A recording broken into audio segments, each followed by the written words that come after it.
Hey guys, welcome back to our channel. ఈ సంవత్సరం pro kabaddi league matches and play offs matches చాలా వరకు interesting and exciting గా జరుగుతున్నాయి. ఇక ఈసారి హర్యానా, దబాంగ్ ఢిల్లీ, పాట్నా, యూపీ యోధాస్, జైపూర్ అండ్ యుముంబా ఈ టీమ్స్ అన్ని ప్లే ఆఫ్స్ కి క్వాలిఫై కాగా దీంట్లో U Mumba and Jaipur eliminator matches లో ఓడిపోయి ఇంటికి వెళ్ళిపోయారు. ఇక యూపీ యోధాస్ అండ్ దబాంగ్ ఢిల్లీ ఈ టీం సెమీఫైనల్ లో ఓడిపోయి సీజన్ నుండి డిస్క్వాలిఫై అయ్యారు. ఇక ఈసారి Haryana Steelers versus Patna Pirates final match ఆడబోతున్నారు. సో ఈసారి రెండు స్ట్రాంగ్ టీమ్స్ మధ్య ఒక బాటిల్ వార్ చూడబోతున్నాం. మరి ఇలాంటి రెండు డైనమిక్ టీమ్స్ మధ్య జరగబోయే ఫైనల్ మ్యాచ్ లో ఏ టీం గెలవడానికి పాసిబిలిటీస్ ఉన్నాయో ఈ వీడియోలో డిస్కస్ చేద్దాం. First of all Haryana team విషయం కి వచ్చేస్తే లాస్ట్ సీజన్ లో ఈ టీం ఎక్సలెంట్ పెర్ఫార్మెన్స్ చేసి ఫైనల్ కి రీచ్ అయ్యారు. బట్ అక్కడ టైటిల్ మాత్రం గెలవలేకపోయారు. సో ఈసారి అట్ ఎనీ కాస్ట్ టైటిల్ గెలవాలి అనే ఇంటెన్షన్ తో హర్యానా టీం ఉన్నారు. On the other hand 3 time champions Patna pirates కి లాస్ట్ 5 సీజన్స్ గా ఒక్క ట్రోఫీ కూడా లేదు. ఇన్ ఫ్యాక్ట్ సీజన్ 8 లో ఫైనల్ కి వెళ్లారు. బట్ అక్కడ టైటిల్ మాత్రం గెలవలేకపోయారు. సో ఈసారి పాట్నా టీం ఎలాగైనా టైటిల్ గెలవాలి అనే మోటివ్ తో ఉన్నారు. సో హర్యానా టీం వాళ్ళ మెయిన్ టైటిల్ కోసం ఆడుతుంటే on the other hand Patna team వాళ్ళ 4th టైటిల్ కోసం ఆడుతున్నారు. అయితే ఇక్కడ ఒక ఇంట్రెస్టింగ్ థింగ్ ఏంటి అంటే లాస్ట్ కొన్ని సీజన్స్ గా ప్రో కబడ్డీలో ఒక డిఫరెంట్ కైండ్ ఆఫ్ రిజల్ట్ ని చూస్తున్నాం. ఐ మీన్ సీజన్ 9 లో ఫైనల్ మ్యాచ్ లో జైపూర్ అండ్ పునేరి పల్టన్ ఈ 2 టీమ్స్ ఆడగా అక్కడ జైపూర్ టీం ఛాంపియన్స్ కాగా పునేరి పల్టన్ రన్నర్ అప్ గా నిలిచారు. ఇక కట్ చేస్తే సీజన్ 10 లో Pune versus Haryana team final match ఆడారు. దీంట్లో పూణే ఛాంపియన్స్ గా హర్యానా టీం రన్నర్ అప్ గా నిలిచారు. ఆల్సో ఈసారి హర్యానా టీం ఫైనల్ మ్యాచ్ ఆడబోతున్నారు. సో ఈ క్యాలిక్యులేషన్ ప్రకారం చూసుకుంటే ఈసారి హర్యానా టీం ఛాంపియన్స్ అవ్వడానికి పాసిబిలిటీస్ ఉన్నాయి. అండ్ దీంతో పాటు మరో ఫ్యాక్టర్ ఏంటి అంటే లాస్ట్ సీజన్ లో మహమ్మద్ రిజా పూణే టీం లో ఉన్నాడు అండ్ పూణే టీం ఛాంపియన్స్ గా నిలిచారు.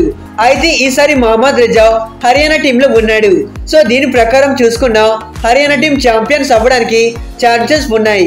ఎనివే ఈ టీమ్స్ యొక్క హెడ్ టు హెడ్ రికార్డ్స్ విషయానికి వచ్చేస్తే ఇక ఆల్రెడీ ఈ సీజన్ లో వీళ్ళిద్దరి మధ్య 2 మ్యాచెస్ జరగగా ఇంట్రెస్టింగ్లీ 2 మ్యాచెస్ లోను హర్యానా టీం విన్ అయ్యారు. ఇన్ ఫ్యాక్ట్ ఓవరాల్ గా వీళ్ళిద్దరి మధ్య 13 మ్యాచెస్ జరిగితే దీంట్లో Haryana team 7 times and Patna teams 5 సార్లు గెలిచారు. మరొక మ్యాచ్ వచ్చేసి డ్రాగా ముగిసింది. సో ఈ హెడ్ పరంగా చూసుకుంటే హర్యానా టీం కి ఫేవరబుల్ స్టార్ట్స్ ఉన్నాయి. First of all Haryana team గురించి మాట్లాడుకుంటే దిస్ సీజన్ ప్రో కబడ్డీలో one of the strongest side గా హర్యానా టీం ఉన్నారు.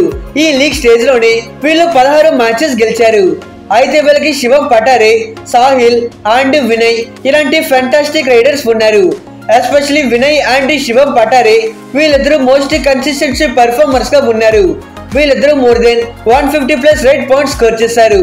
వీళ్ళిద్దరూ క్లిక్ అయితే హర్యానా టీం కి మంచి రిజల్ట్ వస్తుంది.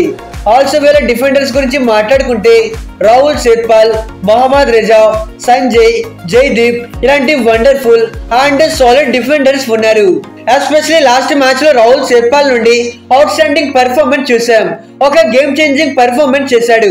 అదర్వైజ్ మహమ్మద్ రిజా ఈ సీజన్ ప్రో కబడ్డీలోనే ఒక లీడింగ్ డిఫెండర్ గా ఉన్నాడు. ఆల్సో వీళ్ళ కవర్ డిఫెండర్ సంజయ్ అద్భుతంగా రాణిస్తున్నాడు.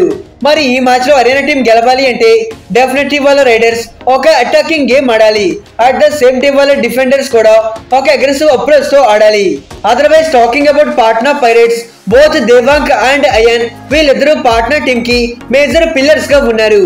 అయితే దేవాంగ్ ఈ సీజన్ లో 270+ రేట్ పాయింట్స్ స్కోర్ చేస్తే otherwise Ayan 180+ raid points score చేశాడు. మరి ఈ స్టాట్స్ చూస్తేనే వీళ్ళు ఎలాంటి కైండ్ ఆఫ్ డేంజరస్ ప్లేయర్స్ మనం అర్థం చేసుకోవచ్చు. డెఫినెట్లీ హర్యానా డిఫెండర్స్ వీళ్ళని ఆపడానికి ఎక్కువగా ఫోకస్ చేస్తారు. అట్ ద సేమ్ టైం వీళ్ళిద్దరూ ఎంత ఎక్కువసేపు మ్యాట్ పైన ఉంటే పాట్నా టీం కి అన్ని ఎక్కువ పాయింట్స్ వస్తాయి. ఇక పాట్నా డిఫెండర్ చూసుకుంటే దీపక్, గుర్దీప్, అంకిత్ అండ్ శుభం సిండే. ఎస్పెషల్లీ అంకిత్, దీపక్ అండ్ శుభం సిండే వీళ్ళ ముగ్గురు వాళ్ళ డిఫెన్స్ లో కీ ప్లేయర్స్ గా ఉన్నారు. అండ్ లాస్ట్ మ్యాచ్ లోను వీళ్ళ డిఫెన్స్ నుండి చాలా తక్కువ మిస్టేక్స్ చూసాం. వీళ్ళంతా కలిసి ఒక టీమ్ గేమ్ ఆడితే డెఫినెట్లీ హర్యానా టీం ని బ్యాక్ ఫుట్ లో పెట్టొచ్చు. ఫైనలీ ఈ మ్యాచ్ లో గెలిచే అవకాశాల విషయానికి వచ్చేస్తే మరి ఇలాంటి ఒక క్రూషియల్ గేమ్ లో ఏ టీం అయితే నెంబర్ ఆఫ్ తక్కువ మిస్టేక్స్ చేస్తారో ఆ టీమే మ్యాచ్ విన్ అవుతుంది. డెఫినెట్లీ ఇలాంటి ఒక ఫైనల్ మ్యాచ్ లో ఆ ప్రెజర్ అనేది ఉంటుంది. ఆ ప్రెజర్ ని ఓవర్కమ్ చేసిన టీమే ఛాంపియన్స్ గా నిలుస్తారు. ఇక పాట్నా తో కంపేర్ చేసుకుంటే హర్యానాకి మ్యాచ్ గెలవడానికి మోర్ పాసిబిలిటీస్ ఉన్నాయి. ఎనివే రెండు బెస్ట్ టీమ్స్ కాబట్టి డెఫినెట్లీ వీళ్ళ మధ్య ఒక గ్రేట్ గేమ్ చూస్తాం. ఇక ఇది గైస్ ఇవాల్టి వీడియో. ఈసారి ఏ టీం టైటిల్ గెలుస్తారు అని మీరు అనుకుంటున్నారు? మీ ఒపీనియన్ ని కింద కామెంట్ చేయండి. For more interesting videos, please do subscribe our channel. Okay friends, bye bye. Thanks for watching.